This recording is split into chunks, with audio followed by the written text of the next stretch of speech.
Welcome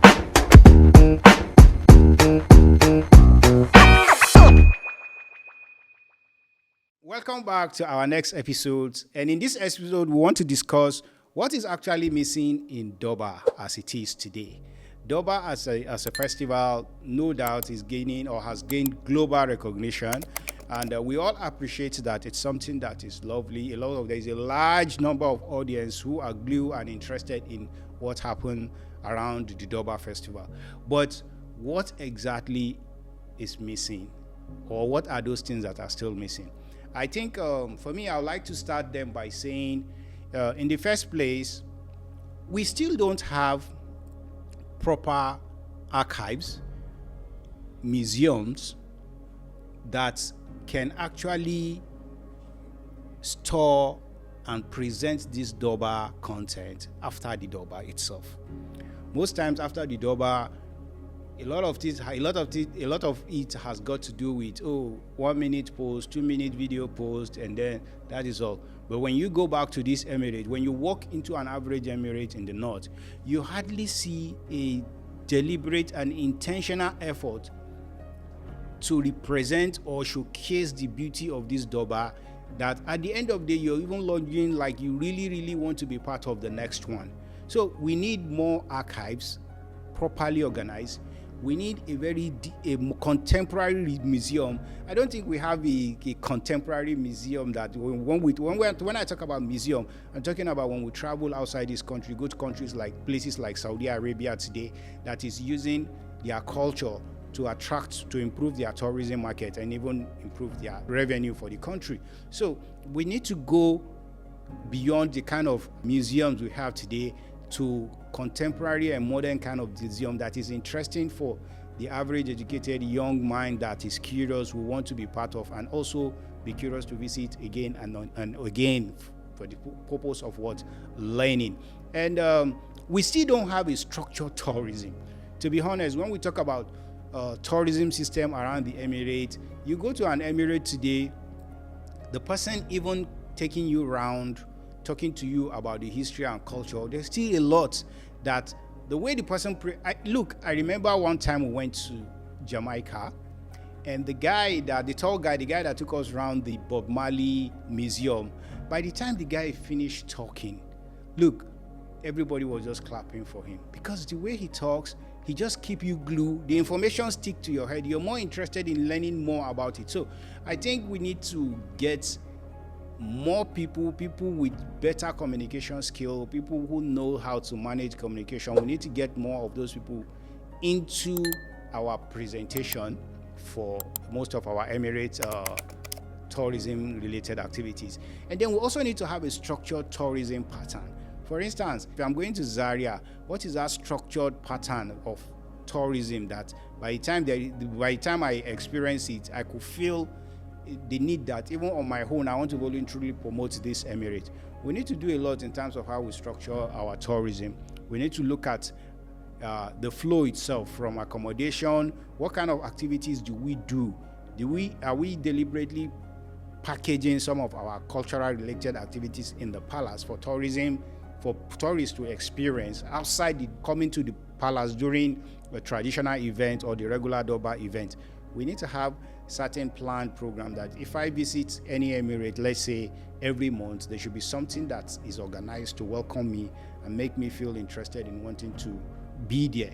We also need to improve on our PR. Yes, I can tell you that Nigeria as a country, we are not even doing PR, but it doesn't matter for an Emirate that is really looking at attracting global audience for its Emirate culture. We really need to invest in PR. Where do people see our content? Are we deliberate in packaging a short documentary, a coffee table book? Are we deliberate in packaging things like that and positions them in various embassies or strategic places that the targeted audience, the kind of market we're looking forward to, will find those things attractive? Do we even advertise our Emirate? Do we create content and promote them on the various social media platform? Or we just flow as the things flows? We need to be deliberate in all these things. Another key aspect missing in our tourism is the youth energy. For me, I've always said this, and I think I've had this discussion with some of our elders in the palace. There is need for us to have youth energy. Youth energy brings a lot of creativity, brings a lot of inflow of ideas that once channeled by the elders, it can bring about an accelerated growth in promoting the Emirate. I know the fear, the need to preserve and make sure the culture is not diluted. But if this is done deliberately and in a well-organized, you can allow the youth bring in their youthful exuberance and energy while you arrange or put them in a position where an elder can also guide them. But we need the youth in our traditional institution. Traditional institution is not things for just the older people. And this is where I love what I see these days because of the youth participation. Youth are interested and are even investing on their own in our traditional content.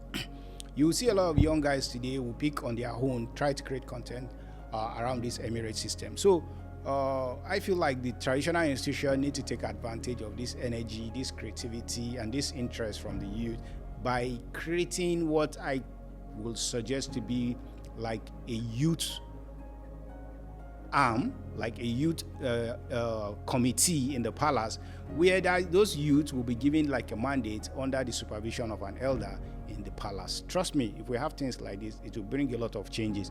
We need digital preservation in our Emirate. These things are still missing. We are missing merchandise stores in the Emirate.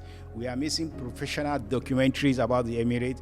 You hardly go to an internet today and get a detailed documentary about one Emirate in this northern Nigeria. The whole 19 northern states, all the number of Emirates we have, you can't find one professional documentary that takes you through the journey of that particular Emirate. You will see there short videos, this and that, but comprehensively, we're talking about documentary today that if streaming platforms like Netflix see, they may be interested in saying, we want to adopt this on our streaming platform. We still don't have that. We still need to look at streaming rights and other tourism package that needs to develop around Emirate. These for me are part of the things that I think is still missing. And most importantly, I still think we are still missing government investment in our Durbar. We are still missing government investment in the area of promoting village and cultural tourism. Trust me, government investment play a key role. If the moment government starts spending and demanding for results with the goal of promoting tourism within this traditional institution, you will begin to see a lot of changes. I hope in the next election that is coming, we will now start having governors that are thinking towards how will they promote tourism in their state. How can they, I want to see governors that will start looking at village and cultural tourism as another means of increasing the state IGR. There is a lot. Our culture is beautiful. We have a very rich culture. This culture can be packaged. This culture can be, if promoted, can attract a lot of positivity to our environment. The world is interested in African culture. African culture is going viral all over the world. Why should we just hold on and hide our own culture? Let's show the world what makes us unique.